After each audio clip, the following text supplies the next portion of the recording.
আজি আমাৰ Khoirabari block committee BPF উদ্যোগত এটা বৃহৎ জইনিং প্ৰগ্ৰাম আছিল।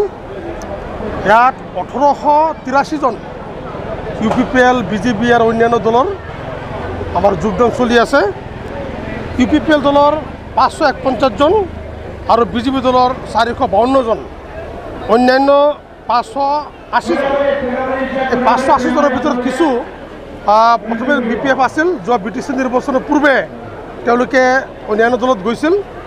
গতিকে নিশ্চিতভাৱে আজিৰ দিনটো আমাৰ খৈৰাবাৰী অঞ্চলৰ কাৰণে বা সমষ্টিৰ কাৰণে এটা ভাল দিন, যে এই দিনটোত গভৰ্ণমেণ্ট নথকাৰ পিছতো হাগ্ৰামা মহিলাৰ নেতৃত্বত BTCত BPFৰ গভৰ্ণমেণ্ট নথকাৰ পিছতো বিৰোধী পক্ষত থকাৰ পিছতো এই যে এটা যোগদান বিভিন্ন ব্লক কমিটিবিলাকত বা বিভিন্ন সমষ্টিত হৈ আছে, তাৰে এটা নিদৰ্শন আজি খৈৰাবাৰী সমষ্টিবাসী ৰাইজে দেখুৱাইছে। আমি ধন্যবাদ জনাওঁ যিসকলে আজি আমাৰ দলত যোগদান কৰিছে, তেওঁলোকক আমি আঁকোৱালি লৈছোঁ আৰু আমি সকলোৱে একেলগে লগ লাগি আহি থকা সময়ছোৱাত এই অশুভ শক্তি, বিশেষভাৱে BJP আৰু UPPL, যিসকলে যোৱা BTC নিৰ্বাচনৰ সময়ছোৱাত এই অঞ্চলৰ ৰাইজক মিছা প্ৰতিশ্ৰুতিৰে প্ৰলোভিত কৰিছিল। চিফ মিনিষ্টাৰ, বৰ্তমানৰ চিফ মিনিষ্টাৰ ডাঙৰীয়াই 15 দিনৰ ভিতৰতেই মাটিৰ পাত্ৰ দিবই লাগিব বুলি কৈছিল, হাগ্ৰামাৰ দিন উকলিল বুলি কৈছিল, প্ৰমোদ বড়োৱে ছুইজাৰলেণ্ড বনাম বুলি কৈছিল, ইয়াতে ৭৫,০০০ মহিলা গোটক টকা দিম বুলি কৈছিল, এটা ভোট দিলে ঘৰে ঘৰে চাকৰি দিম বুলি কৈছিল।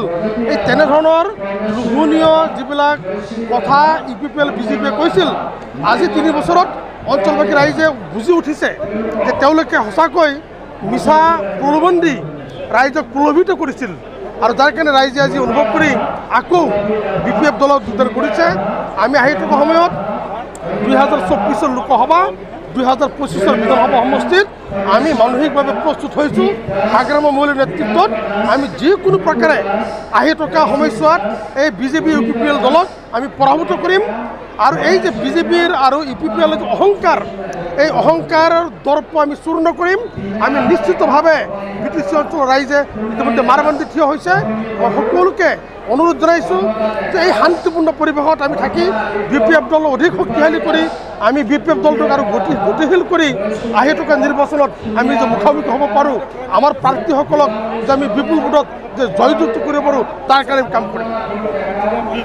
আমাৰ এই অঞ্চলত BCDC চেয়াৰমেনসকলে, BCDC মেম্বাৰসকলে গাঁৱে গাঁৱে তেওঁলোকে বাধা দিছে যে তেওঁলোকৰ আজি কিবা প্ৰধানমন্ত্ৰী নৰেন্দ্ৰ মোদী ডাঙৰীয়াৰ আহ্বানত কিবা স্বচ্ছ ভাৰত অভিযান বুলি আছে বুলি কৈছে। এই কথাবিলাক কৈ অঞ্চলৰ ৰাইজক বাধা দিছে, কিন্তু আমি লক্ষ্য কৰিছোঁ, আপোনালোকে চাইছে যে আজি হাজাৰ হাজাৰ মানুহ ইয়াত উপস্থিত হৈছে। গতিকে এই বাধাকো নেওচি মানুহ কিন্তু মুকলি মন লৈ ওলাই আহিছে, কাৰণ ৰাইজে অতিষ্ঠ হৈছে যে তেওঁলোকৰ শাসনৰ নামত যে শোষণ কৰিছে, শাসনৰ নামত অঞ্চলৰ ৰাইজক যে বঞ্চিত কৰিছে। আজি তেওঁলোকে কমিটমেণ্ট কৰা অনুযায়ী কোনো কাম তেওঁলোকে কৰিব পৰা নাই। আজি BCDC চেয়াৰমেন মেম্বাৰসকলে মানে প্ৰধানমন্ত্ৰী আৱাস যোজনাৰ নামত 2000-3000কে ঘৰৰ পইচা লৈছে। আজি যিবিলাকৰ কামৰ বিল দিছে, মানে 15%, 20%লৈকে তেওঁলোকে বিল মানে পইচা খাই বিল দিছে। যোৱা সময়ছোৱাত BTCত তেওঁলোকে এটা অনুভৱ কৰিছে যে টকা পইচা গণিবৰ কাৰণে তেওঁলোকে মেচিন ব্যৱহাৰ কৰিছে।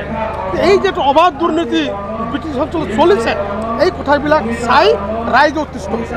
গতিকে ৰাইজে ওলাই আহিছে মুকলিকৈ, আমি দলে তেওঁলোকক আঁকোৱালি লৈছোঁ, একেলগে কাম কৰিম। এইটোতো আমাৰ কাৰণে ভাল কথা যে আজি ভূপেন বড়ো, যিজন UPPLৰ প্ৰতিষ্ঠাপক সভাপতি, আৰু আজিৰ দিনটোত খৈৰাবাৰী ব্লকৰ মানে TCLCCৰ ভাইচ চেয়াৰমেন হোৱাৰ পিছতো যে তেওঁ দল ত্যাগ কৰিলে, এইটো আমাৰ কাৰণে এটা বৰ ডাঙৰ কথা। সেইকাৰণে ডাঙৰ কথা যে ভাইচ চেয়াৰমেনজনে অনুভৱ কৰিছে যে মই ভাইচ চেয়াৰমেন হোৱাৰ পিছতো ৰাইজক একো কৰিব নোৱাৰোঁ, ৰাইজক সহায় কৰিব নোৱাৰোঁ, ৰাইজক কোনো অনুদান দিব নোৱাৰোঁ, ৰাইজক এটা IBS দিব নোৱাৰোঁ, ৰাইজক এটা ঘৰ দিব নোৱাৰোঁ।